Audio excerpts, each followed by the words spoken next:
Refuting the claims of the prohibition of mut'ah. Claims of Quranic abrogation of verse 424. All the Islamic schools of thought are unanimous that the Quran cannot be abrogated by ahad narrations, meaning single-person reports. Many even go further than this and say that the Quran verses can only be abrogated by other Quran verses, and not by any type of narration, let alone single-person reports. For example, Al-Shafi'i, Ahmad bin Hanbal, and Sufyan al-Thawri are on this opinion. They reject the notion that Quran could be abrogated by any narration, even if it was mutawatir, meaning widely and diversely reported, let alone if it was single reports, as is the case with the reports claiming the prohibition of mut'ah marriage. So after having established that 424 was revealed to allow mut'ah marriage, a big question will arise. Which verse is it that was revealed to abrogate verse 424 and hence cancel the permissibility of mut'ah marriage? If no one is able to provide that verse, then mut'ah would remain lawful until today, because nobody has the authority to change the law of the Quran.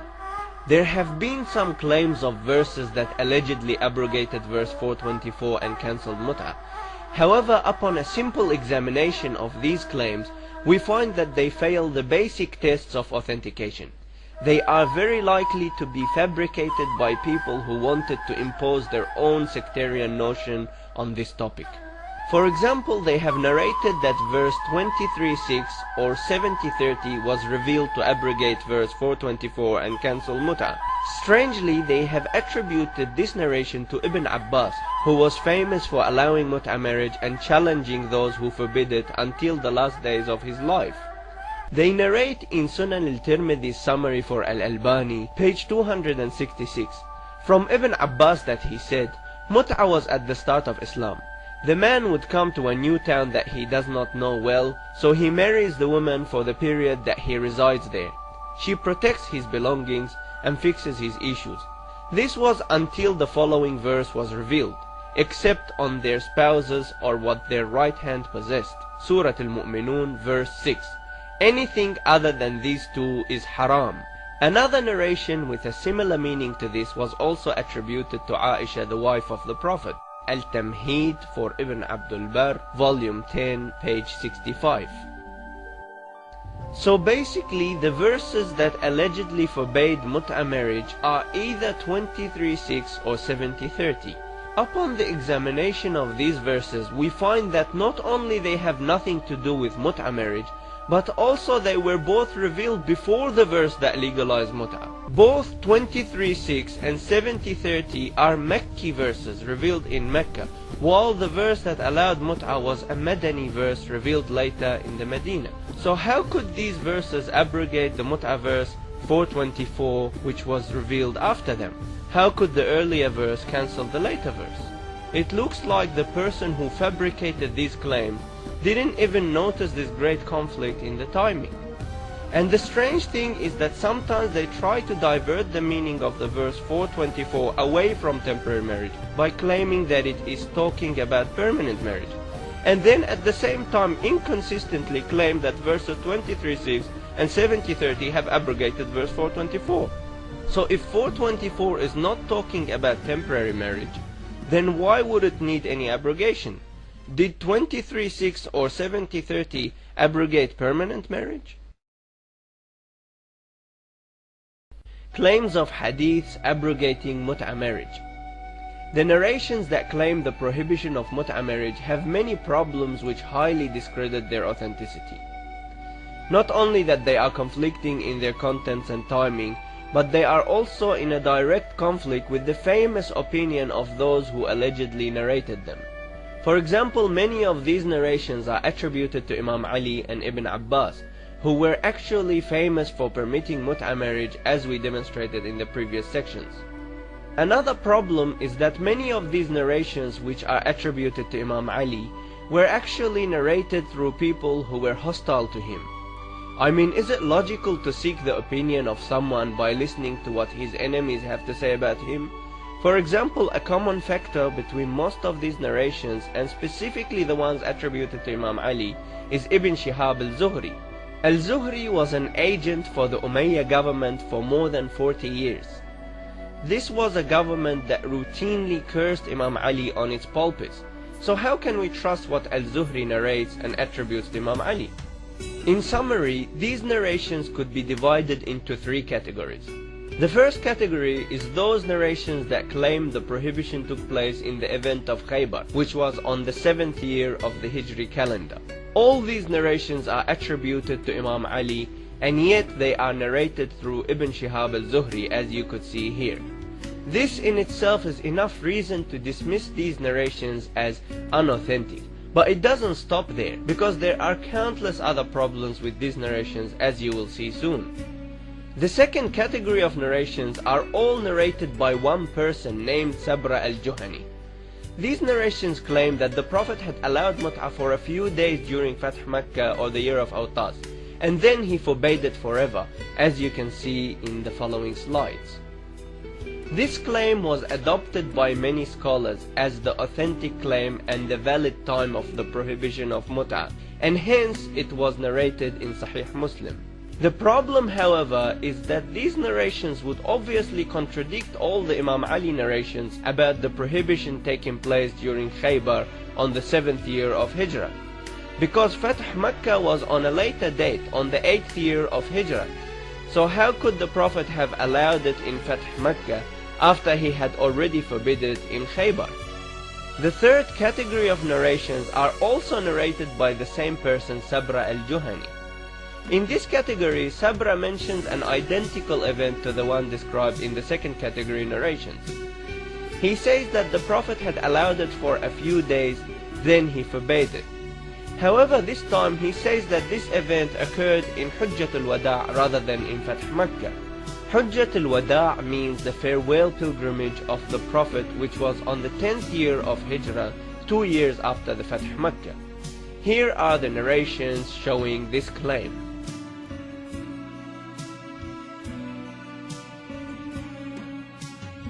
This claim obviously contradicts the Fath Makkah claim, because how could the Prophet have allowed mut'ah during Hujjat al-Wada' after he had already permanently forbidden it in Fath Makkah?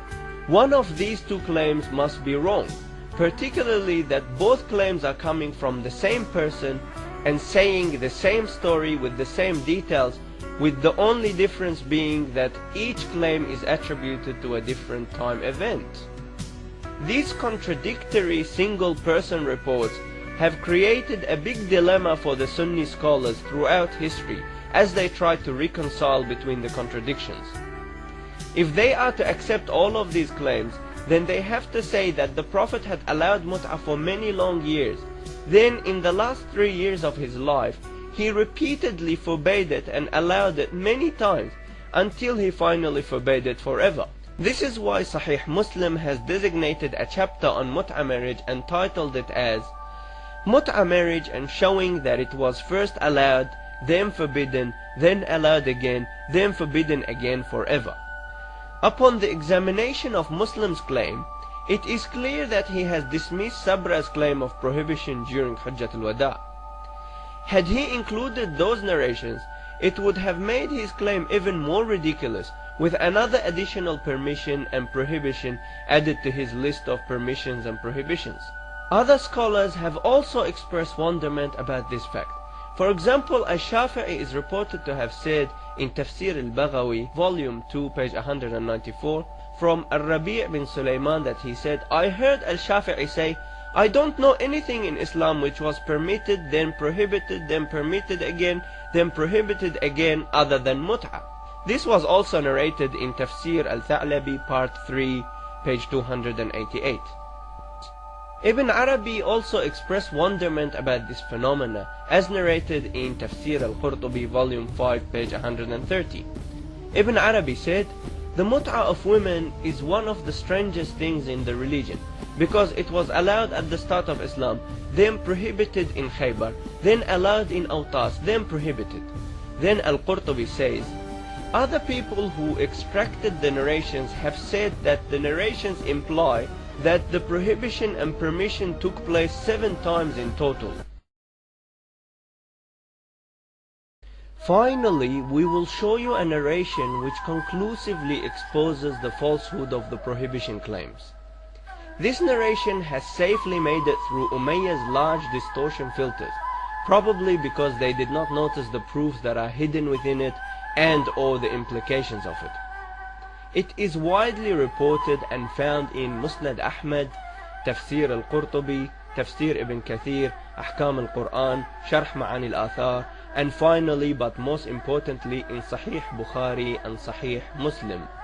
Sahih Muslim, Volume 1, page 632, from Qais that he said, I heard Abdullah say, we were in wars with the Prophet, peace be upon him, and we had no women. So we said, should we castrate ourselves? The Prophet prohibited that on us and allowed us to marry the women to a specified period of time for a dress as a dowry. Then Abdullah read the verse, O you who believe, do not forbid the good things that Allah has allowed for you, and do not transgress. Allah does not like the transgressors. Surah Al-Ma'idah, verse 87. In this narration, Abdullah ibn Mas'ud was arguing that mut'ah was halal and reciting verse 587 to support his argument. The time of this event must have been after the revelation of verse 587, as he couldn't have recited this verse prior to its revelation. Now, it is agreed that this surah of Al-Ma'idah was the last surah to be revealed in the Qur'an, and was actually revealed in the farewell pilgrimage on the 10th year of Hijrah. Therefore, the event of the narration must have taken place after this date. This is a solid proof that mut'ah was still allowed after the 10th year of Hijrah, and hence all the claims of prohibition prior to this date must have been fabricated. This narration falsifies and eliminates the overwhelming majority of the prohibition claims, namely the Khaybar and Umrat al-Qada claims on the 7th year of Hijrah, the year of Awtas and Fath Makkah claims on the 8th year of Hijrah, and the Tabuk claims on the 9th year of Hijrah. The only claims that remain will be Sabra al-Juhani's Hujjat al-Wada' claims, which are already discredited by most scholars as we described before. Some scholars even went further and discredited his Fath Makkah claims as well. For example, Ibn Ashur in his Tafsir al-Tahrir wal-Tanwir, volume 5, page 10, it was said that the hadith of Sabra narrated by Sahih Muslim has abrogated mut'ah. Sabra said that he saw the Prophet sitting against the wall of the Kaaba on the 3rd day of Fath Makkah and saying, O people, I allowed you to do mut'ah with these women. However, Allah has prohibited that until Judgment Day. The fact that only Sabra alone has narrated this in such a time and condition discredits his narration.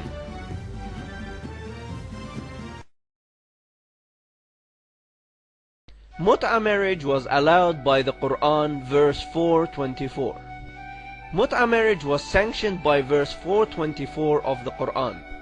In the tafsir of verse 424, Al-Qurtubi and Al-Shawkani have both stated that, according to the opinion of the majority, this verse was revealed about mut'ah marriage. Many other scholars have also said that mut'ah marriage is a reason of revelation for verse 424. For example, Fakhruddin al-Razi, Al-Tabari, Jalaluddin al-Suyuti, Ibn Ashur, Al-Zamakhshari, Al-Alusi, Al-Baghawi, Al-Shirbini, Al-Tha'alabi, Al-Nasfi, Al-Baydawi, and so on, as we have shown in the list. The reason for this opinion is that many companions and tabi'een have read this verse in a way that proves without a shadow of a doubt this verse is talking about temporary marriage. Ibn Abbas, Ibn Mas'ud, Ubay ibn Ka'b, Sa'id ibn Jubair, Al-Suddi, Ali ibn al-Husayn Zayn al-Abidin, Muhammad ibn Ali al-Baqir, and Ja'far ibn Muhammad al-Sadiq have all read the verse as, for the pleasure you obtained from them to a specified period of time, pay them their reward as an obligation. 424. This is widely reported in many narrations, some of which are regarded sahih according to the conditions of Muslim, and some others have been classified as sahih by scholars like Al-Hakim. Al-Tamheed for Ibn Abdul Bar, Majmu'at al-Tuhaf al-Nafa'is, volume 10, page 63. From Abdul Razzaq from Ibn Jurayj from Ata that he said, I heard from Ibn Abbas that he sees mut'ah marriage as halal until now, and he informed me that he reads verse 424 as, "For the pleasure you obtain from them to a specified period of time, give them their rewards," and also in the harf of obey, to a specified period of time. Abu Umar said, others who also read this verse as to a specified period of time are Ali the son of Hussein, his son Abu Ja'far Muhammad bin Ali, his son Ja'far bin Muhammad, and Sa'id bin Jubair. They used to all read it this way. The first section of this narration is also found in Musannaf Abdul Razzaq al-San'ani, part 7, page 498. Tafsir al-Suyuti, Markaz Hajr, part 4, page 328. Abdu bin Hamid, Ibn Jarir, Ibn al-Anbari in al-Masahif, and al-Hakim have all narrated the following hadith, and al-Hakim actually said that it is a saheeh hadith. From Abi Nadra that he said, I read in front of Ibn Abbas the verse, "For the pleasure you obtain from them, give them their rewards as an obligation." Ibn Abbas said, "For the pleasure you obtain from them to a specified period of time." I said, "We do not read it this way." Ibn Abbas said, "I swear by Allah that Allah has revealed it this way." Tafsir al-Tabari, Dar Hajr, part 6, page 587. From Abi Nadra that he said, I asked Ibn Abbas about the mut'ah of women, so he said, "Haven't you read the surah of Al-Nisa?" I said, "Yes, I read it." He said, "Haven't you read for the pleasure you obtained from them to a specified period of time?"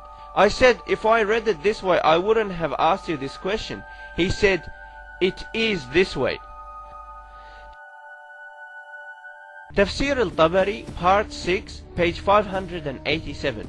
From Abi Nadra that he said, I read this verse in front of Ibn Abbas, "For the pleasure you obtained from them."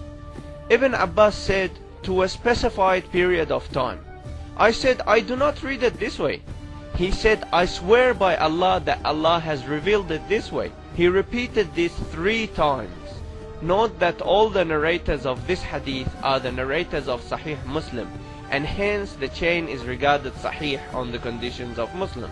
The same as this meaning was also narrated in many other places via different chains of narrators who are predominantly the narrators of Sahih Muslim. For example, Tafsir al-Tabari, part 6, pages 587 and 588. Tafsir al-Tabari, part 6, page 586, 587. Tafsir al-Suyuti, part 4, page 328. Tafsir Ibn Kathir, volume 2, page 259. Al-Tafsir al-Kabir for Al-Razi, part 10, page 53. Tafsir al-Qurtubi, volume 5, page 130. Tafsir al-Shawkani, volume 1, page 72.